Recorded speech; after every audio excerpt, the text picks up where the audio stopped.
Ya se encuentra aquí con nosotros el doctor Juan Carlos Sainz Hernández del CIDIR Guasave. Esta mañana él nos hablará sobre la mortalidad en camarón por alelo letal. Bueno, antes de iniciar me permito presentar al conferencista de hoy. Es licenciado en Biología Marina por la Universidad Autónoma de Baja California Sur. Cuenta con un doctorado en Ciencias con la especialidad en el uso, manejo y preservación de los recursos naturales. Durante su trayectoria profesional, tanto en el ámbito académico, la investigación y el sector privado, ha desempeñado diversos cargos relacionados con el cultivo de organismos acuáticos. Actualmente es director de la unidad del CIDIR Sinaloa del Instituto Politécnico Nacional. Bienvenido, adelante. Muchísimas gracias. Bueno, primero quiero agradecerle a Conagua y a todos los organizadores por habernos invitado a participar con ustedes en este foro tan importante con nosotros y pues sobre todo alcanzar a ver que el trabajo que estamos haciendo, no solamente en el CIDIR Sinaloa, porque este trabajo comenzó hace 20 años, cuando yo estaba en la licenciatura, y bueno, y también quiero unirme a este festejo que le hicieron al doctor Francisco Magallón. Francisco Magallón es una persona que conozco desde los 90s por allá. Yo trabajaba con moluscos y si estoy trabajando en camarones, yo creo que fue por culpa tuya, Francisco. ¿Sí? Bueno, y la doctora Sonia Sota también tenemos algunas colaboraciones por ahí. Doctora Sonia, no la veo. Bueno, pues muchas felicidades también. ¿Es este? Muy bien, el trabajo del que les voy a platicar, ya les comentaba, es un trabajo que empezamos hace cerca de 20 años y no logramos llegar a donde queremos llegar. Y dentro de este trabajo nosotros nos hemos encontrado una mortalidad que ocurrió o que ocurre en el camarón Penaos Banamey por un alelo letal. Voy a desarrollar el trabajo. Nosotros en un principio, bueno, ahorita estamos trabajando en el laboratorio de bioquímica y fisiología del Instituto Politécnico Nacional en su unidad en Guasave.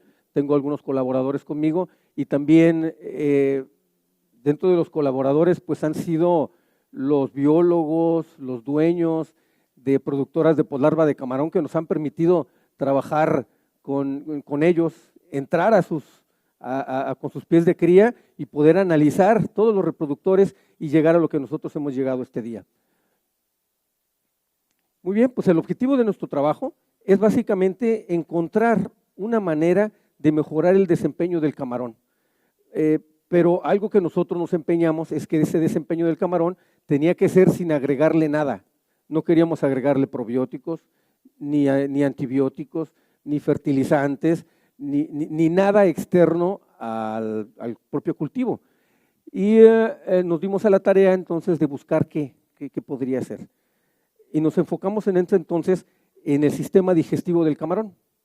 El sistema digestivo del camarón tiene proteasas, tiene lipasas, carbohidrasas, algunas otras enzimas también que trabajan. Su trabajo es hidrolizar todas las macromoléculas y ponerlas en las partes más pequeñitas con las que pueden traspasar el tracto digestivo y ser utilizadas en el tejido, a grosso modo.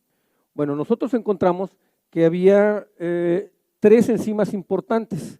Esas 3 enzimas son la misma, se llama tripsina.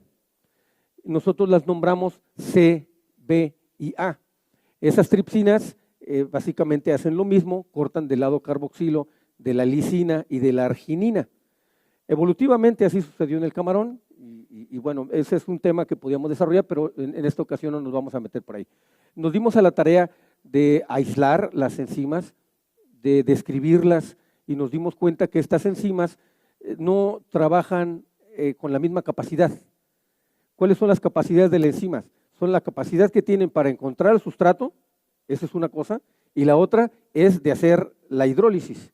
Unas lo hacen más lento que otras, ¿sí? Y bueno, estas 3 enzimas tienen un peso molecular diferente, lo que quiere decir es que tienen componentes diferentes en su secuencia. Bueno, previamente, ese gel anterior, ¿cómo le regreso? Ahí está. Este gel es un gel, y para hacer este trabajo de poder separarlas, nosotros tomamos 20 glándulas digestivas de diferentes camarones, los homogeneizamos, extrajimos esas enzimas y empezamos a trabajar con ellas para para aislarlas. Pero resulta que si nosotros hacemos un análisis por camarón, encontramos que hay patrones. Son estas que están aquí abajo. No sé si hay señalador aquí.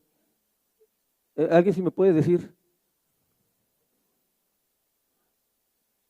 Bueno, pues no veo un señalador. El primero tiene dos enzimas, si ustedes los alcanzan a ver, la enzima C y la enzima A. El segundo es la CBA y allí en el cuarto están las enzimas CB. Bueno, esos son los tres patrones que nosotros nos encontramos con estas enzimas que les estoy platicando. Nosotros les llamamos fenotipos, porque es la expresión de los genes, que acaban siendo una estructura, en este caso una estructura molecular. Y analizamos muchísimos camarones, y nos dimos cuenta que tienen eso, el patrón CBA, el patrón CB y el patrón CA. Bueno, pues nos llamó la atención, dijimos a lo mejor por aquí podemos entrarle y nosotros ver si el patrón CBA tiene mejor desempeño que el patrón CB o que el patrón CA o algo así, ¿no? Entonces nosotros quisimos meternos en este rollo y lo que hicimos fue primero hacer lograr estructurar con qué estábamos trabajando genéticamente. Hipotetizamos que la enzima C, que es la que está allá arriba, proviene de un gen con sus dos alelos igualitos. Se llama un gen monomórfico porque tiene sus dos alelos igualitos. Y el gen alfa, que es el que está aquí abajo, pues tiene dos alelos diferentes, se llama un gen polimórfico, que puede funcionar con el gen del padre o de la madre B y el otro A. O puede ser monomórfico, el alelo del padre y de la madre ser B, como en el segundo, o ser A, como en el tercero. De tal manera que arriba tenemos los fenotipos y los genotipos abajo sería CC, AB, CC, BB o CC, AA. En ese momento nosotros queríamos ver si podríamos de alguna manera producir los camarones que nosotros quisiéramos. Si nosotros encontrábamos que el camarón CBA es el que tenía mejor desempeño en cultivo, ¿cómo lo podríamos producir? ¿Sí? Entonces tendríamos que ver nosotros, o lo que tuvimos que hacer, es hacer cruzas individuales para ver si podíamos manejar de alguna manera la producción de estos organismos. Afortunadamente en ese entonces, la doctora Ana María Ibarra en el CIBNOR, junto con el doctor Pedro Cruz, le estoy hablando de por allá del 2002, ¿sí? Tenían unos experimentos en genética y nos permitieron nosotros intervenir en sus cultivos para ver esto. Aquí tenemos hembras, tenemos los machos reproductores, hembras AB, las cruzamos con machos AB y encontramos que parecían los tres fenotipos, pero en una frecuencia de 25%, 50% y 25%. Los tres fenotipos. Cuando hicimos una cruza de organismos AA con BB, apareció solamente un fenotipo, el fenotipo CBA. Ocurrió también que si cruzábamos organismos CB con organismos CBA, pues había 50% CB y 50% CBA. Esas son la segregación mendeliana. Se cumple perfectamente muy bien esa segregación. ¿Y qué nos dice la segregación mendeliana? Bueno, pues que nosotros sí podemos manipular el cultivo, o al menos el proceso de reproducción, para producir los fenotipos al 100% como nosotros quisiéramos. Este fue un trabajal, esta parte. Bueno, y también queríamos ver si el fenotipo persistía en el tiempo. Hubo una discusión muy fuerte con un grupo francés en ese entonces, porque el grupo francés decía que los organismos que tenían el fenotipo CBA, que es el primer gel que está aquí, son geles de electroforesis en SDS-PESH. Si le dábamos alimento animal, proteína animal, podía tener los tres fenotipos, las tres isoformas. Si le cambiábamos a proteína vegetal, pues se apagaba una isoforma y quedaban dos. Y si lo deprivábamos de proteína o lo limitábamos de proteína, aparecía otro fenotipo. ¿Sí? Bueno, nosotros quisimos corroborar eso e hicimos un ejercicio que nos duró 50 días. Les cambiamos el alimento, los estresamos, los cambiamos de agua, les movimos la temperatura, hicimos varias cosas para ver si había un efecto sobre el fenotipo. Y resulta que el fenotipio continuó durante todo el cultivo en todos los organismos. Tenemos el fenotipo CBA, el CA y el CB. Y de eso hicimos varios organismos. Entonces nos dimos cuenta que nosotros ya podíamos producir el organismo que nosotros queríamos y además era permanente. Pero que además sí existen diferencias en la capacidad catalítica entre una enzima y la otra. Estas son la tablita de Punnett. A mí me la enseñaron en la preparatoria, a lo mejor algunos en la universidad, tal vez hasta en la secundaria. Son organismos, por ejemplo, una cruza de organismos CA con organismos CB nos va a dar 100% de organismos CBA. Si hacemos una cruza de organismos CB con CB, pues nos va a dar 100% de organismos CB. Y si cruzamos CA con CA, pues el 100% van a ser organismos CA. Pues qué padre, ya tenemos terreno ganado. Y comenzamos a hacer una serie de experimentos, no me voy a extender mucho en eso, pero lo que les voy a decir es que hicimos algunos experimentos en algo que se llama el pH-stat. El pH-stat es un estómago de vidrio donde se hace una reacción con esos fenotipos poniéndole una proteína. Cada vez que hay un corte en esa proteína ejercida por las enzimas que están en estos fenotipos, baja el pH. ¿Por qué? Porque se desprende un hidrógeno. Entonces baja el pH y se le agrega un poco de hidróxido. Entonces, mientras más hidróxido, quiere decir que hay más hidrólisis, ¿sí? Y resulta que el que hidroliza más cantidad de enlaces es el organismo CBA. Y con algunos otros ejercicios que hicimos, pues nos dimos cuenta que el fenotipo CA parece ser el que tiene mejor competencia en el cultivo. Y nosotros dijimos, bueno, pues ya tenemos un candidato para producirlo y mejorar las condiciones de cultivo en los estanques y también en donde se producen poslarvas.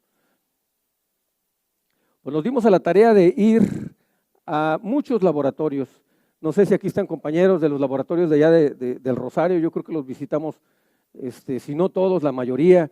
Les agradezco mucho esa parte. Nos permitieron entrar a sus estanques, meternos, muestrear a los camarones y afortunadamente nunca hubo consecuencias por eso. Subimos manejar esa situación y bueno, lo que queríamos saber ahí era si teníamos suficientes organismos CB y organismos CA de manera que los pudiéramos cruzar para tener 100% CBA.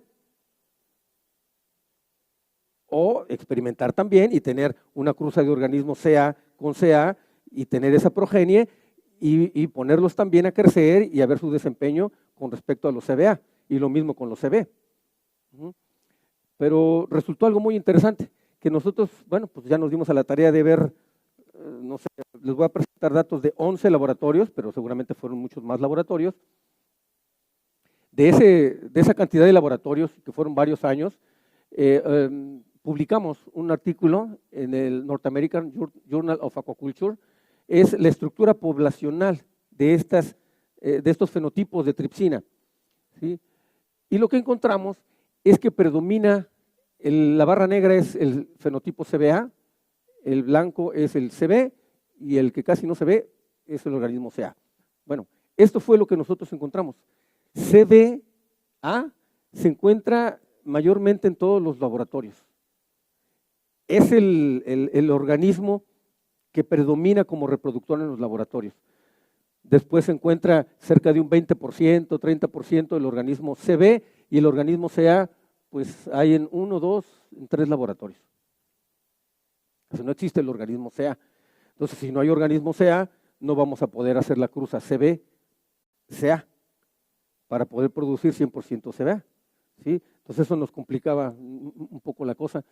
Este hecho ya lo veníamos viendo desde los experimentos que se hicieron con la doctora Ana María, que les platiqué, porque no teníamos muchos organismos CA. Y nos decía el doctor Pedro Cruz, que fue de los primeros que vio los datos, genetista él, y dijo, aquí parece que hay un problema con el organismo CA, casi no hay. Y algo está pasando ahí, pero no sabíamos de qué es lo que sucedía. Y bueno, pues nos encontramos con esto, que no hay organismos CA como reproductores, ¿sí? Y bueno, algo que nos preguntamos nosotros es, ¿será porque al momento de seleccionar los reproductores, porque ustedes saben, cuando los camarones van creciendo en los centros de producción, no me acuerdo cómo le dicen, pero escogen los reproductores y se van quedando organismos que no funcionan para reproductores según los indicadores que cada laboratorio tiene? Bueno, pues agarran los reproductores y los van moviendo y ya tienen su tina, que es cuando nosotros después vamos y muestreamos. Pues nosotros decíamos, es posible que los organismos CBA tengan calidad reproductor y los otros no tengan calidad reproductor, aunque en frecuencias sí podían tener altas frecuencias. Espero ser claro en esta parte. O sea que se estaban quedando los organismos CA y los organismos CB, aunque sí existían, pero no eran escogidos como organismos para reproductores, ¿sí?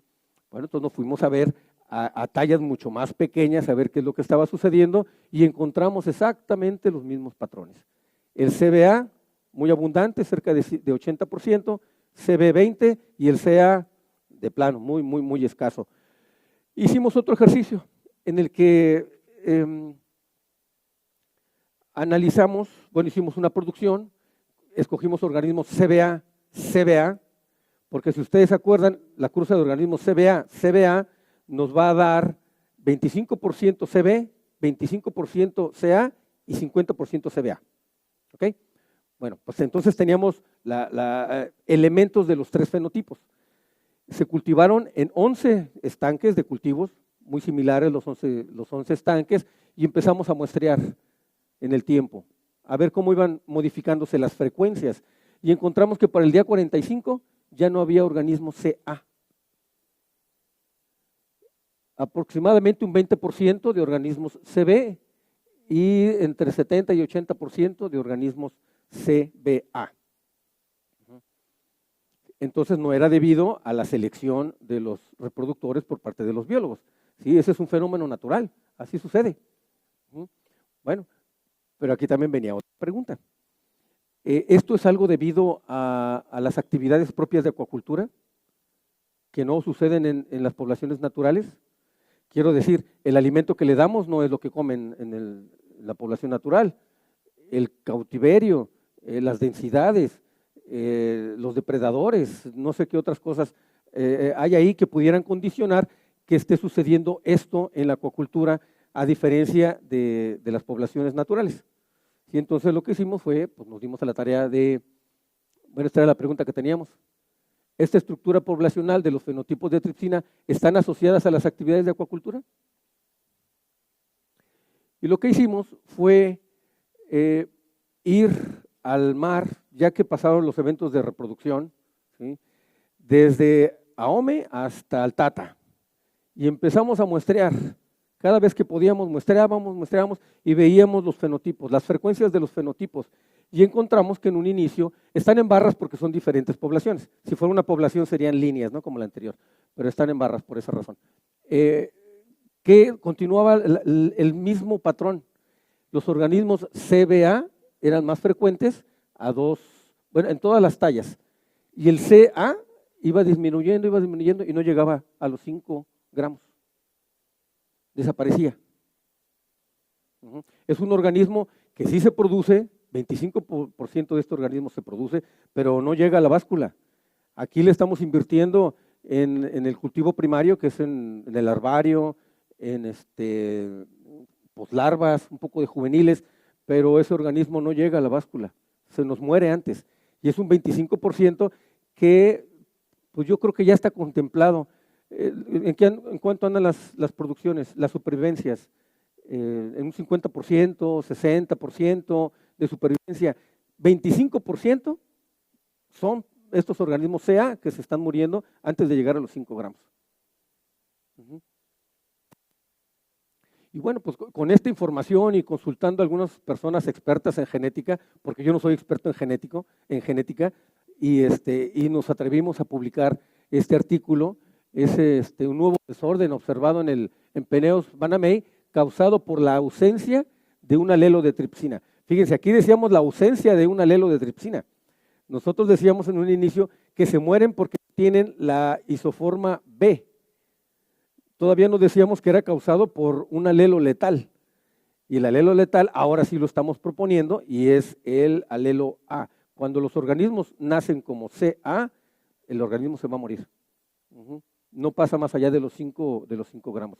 Si es CB, subsiste bastante bien hasta edad de reproductor. Y por esa razón nosotros le llamamos el trastorno non-B. Non-B porque no tiene la isoforma B, que para nosotros se ha convertido en la isoforma importante. ¿Sí? Porque si está la B, el camarón crece, se desarrolla bien, y si no la tiene, pues se muere. Y la C, pues todos la tienen. Todos tienen la C.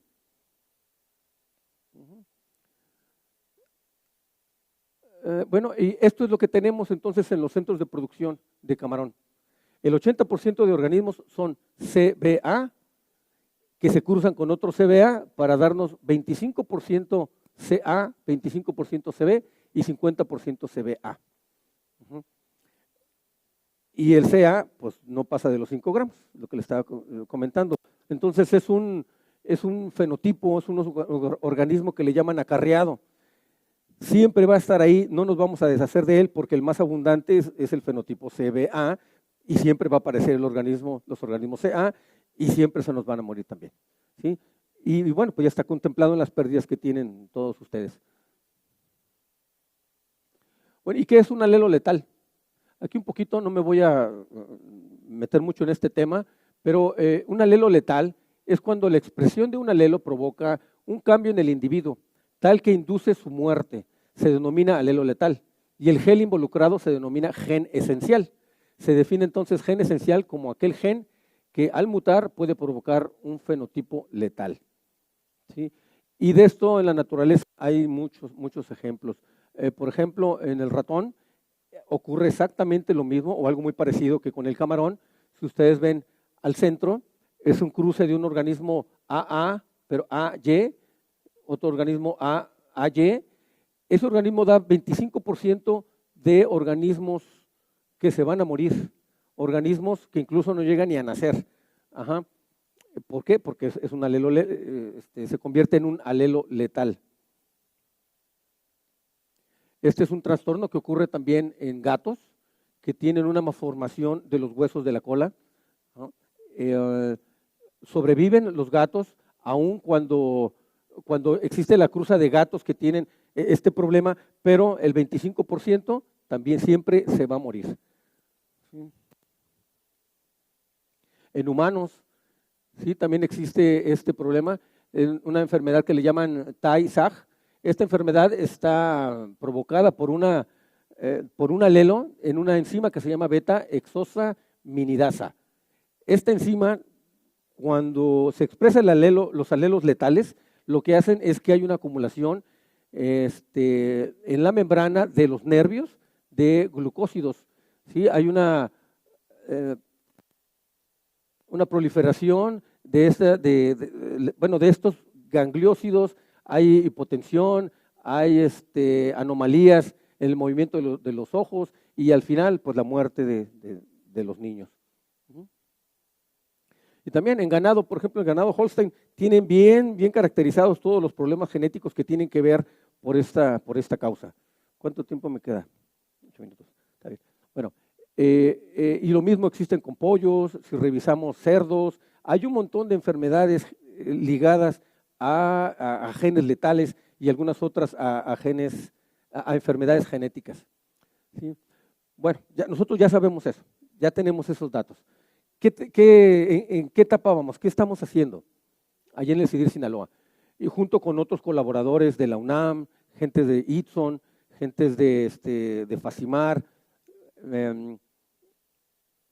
y algunos otros compañeros también de la Universidad de la Patagonia en Argentina. Bueno, lo que estamos haciendo es, primero, desarrollar técnicas que nos permitan detectar los fenotipos de mejor manera. Ahorita como lo hacemos es muy extenuante. Lo hacemos colectando las heces de los camarones. Imagínense la labor, tenemos que colectar 1000 muestras, pero cada muestra es un camarón con su hez, todos los conocen, ¿no? Está el camarón nadando y el churrito ahí atrás del camarón y tenemos que agarrar exactamente ese churrito con el camarón.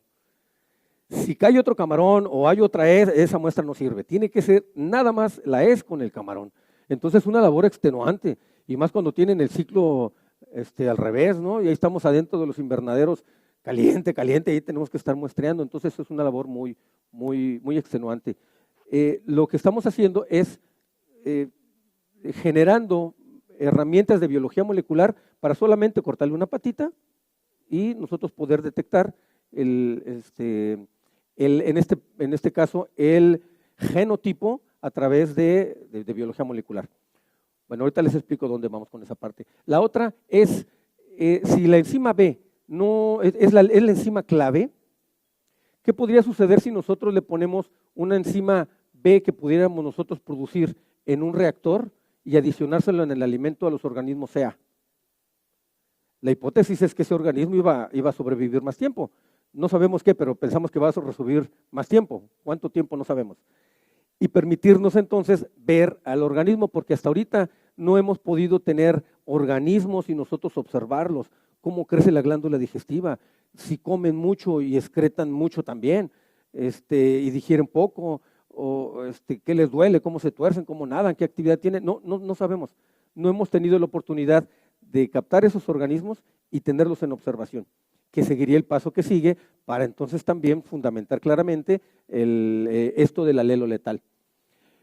Y también, pues tenemos en puerta, hay una alumna con nosotros ahí que está trabajando con el aislamiento de las enzimas, porque ya hicimos un ejercicio con las secuencias que tenemos, las mandamos a secuenciar el RNA de todo lo que hay ahí en la glándula digestiva y resulta que tenemos 14 secuencias. Hay 3 que sí que se traducen, pero hay 14 secuencias de RNA. ¿Cuál es la A, cuál es la B, cuál es la C? Es un trabajo complicado. Y además de los primer, pues también hay interferencia ahí con los trimer, ¿no? Es un trabajo que no es fácil, pero estamos avanzando con eso. Pero lo que queremos hacer es cristalizar las 3 estructuras, empalmarlas y tratar de dilucidar por qué la isoforma A no está trabajando igual que la isoforma B y que la isoforma C. ¿Sí? Si nosotros hacemos eso, podemos tener evidencias del mal funcionamiento de la isoforma A, que la hace ser un alelo letal o un gen letal, y nosotros poder intervenir. No soy experto en esa parte, pero sí sé que hay una edición de genes.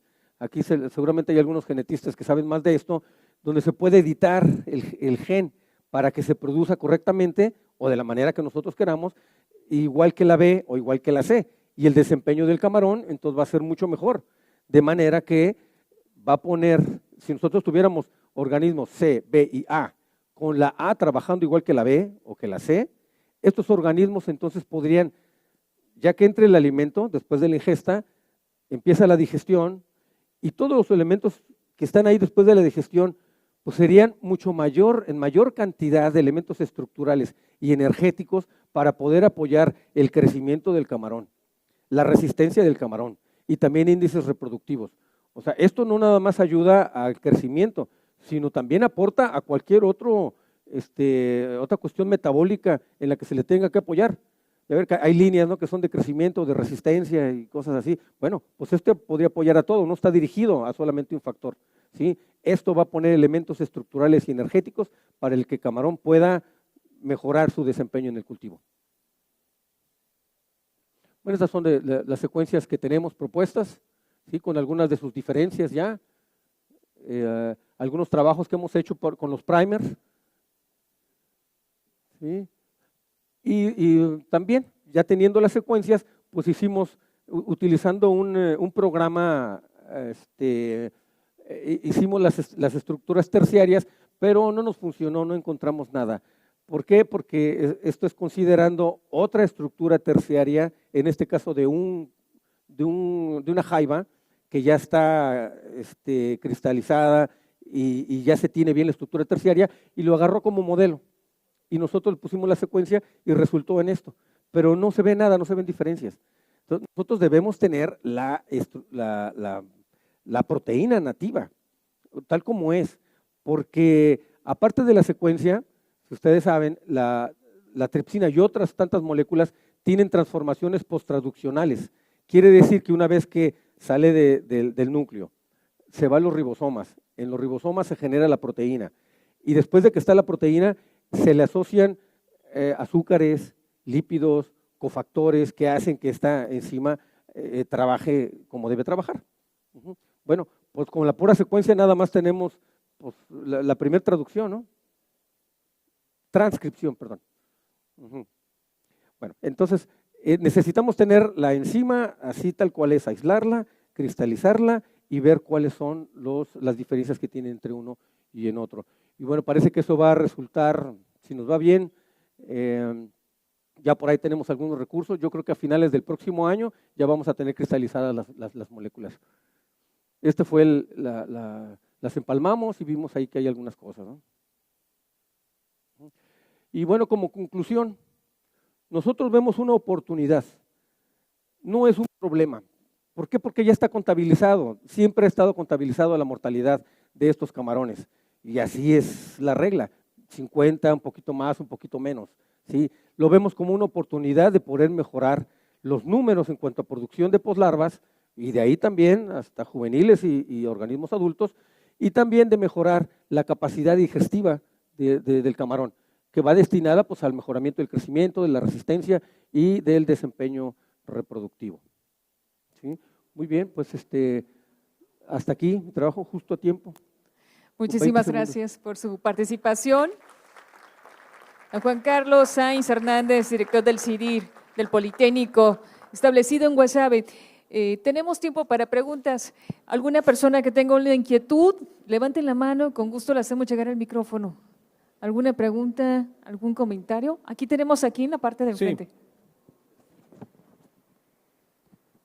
Muchas gracias, Juan Carlos. Qué bonito trabajo, la verdad es que está bien interesante. Ojalá que puedan avanzar en ese sentido. Mi inquietud es, ¿el camarón tiene que producir las 3 enzimas forzosamente para que pueda ser eficiente? Sí, no sé si se me pasó o no le dijiste. ¿Cuál es la eficiencia de la A, la B y la C por separado? Y si tiene que tener las 3 forzosamente. Y bueno, mi pregunta también era si no era un problema posttraduccional, pues ya lo dijiste. Entonces, si las tienes por separado, las 3, ¿cuál es la eficiencia de cada una? Y no juntas, ¿no? Sí, ese trabajo lo hicimos hace varios años, pero no me gusta presentarlo. Hay diferencias, sí, pero no me gusta presentarlo porque lo hicimos con un sustrato comercial, un sustrato que tiene lisina y algo que el reportero que es paranitroanilida, me acuerdo. Ajá. Entonces es un sustrato que se aleja mucho de la realidad de las proteínas de las que se alimenta. Entonces tenemos el dato que lo hacen de manera diferente, pero no tengo el dato con los alimentos propiamente dichos, ¿no? Y de la otra pregunta, si tenemos una propuesta, ya tenemos el registro del nombre, le llamamos non-B. Tenemos otro camarón que se llama non-A, que no tiene la A porque la A es un problema. Y ya sabemos cómo producir camarones que no tengan la A. Ajá, entonces, ya los produjimos. Estuvimos trabajando con una empresa que, mis respetos, 3 años estuvimos trabajando con ellos y nos apoyó bastante para hacer las cruzas, para hacer el mantenimiento de los organismos, el cuidado en sus estanques. Y bueno, tenemos datos que nos dicen que sí, efectivamente, podemos producir camarones que tienen mejor desempeño digestivo en cultivo. Pero nos faltan varios detallitos y muchos de esos detallitos tienen que ver con ser certeros al escoger los organismos. Si nosotros escogemos puros organismos CB, pues vamos a tener puros CB 100%, sin A. Pero se nos cuelan de repente algunos organismos que no son CB, ¿no? Tiene que ver con la detección, pero ya pronto lo vamos a arreglar. ¿Otra pregunta, otra inquietud?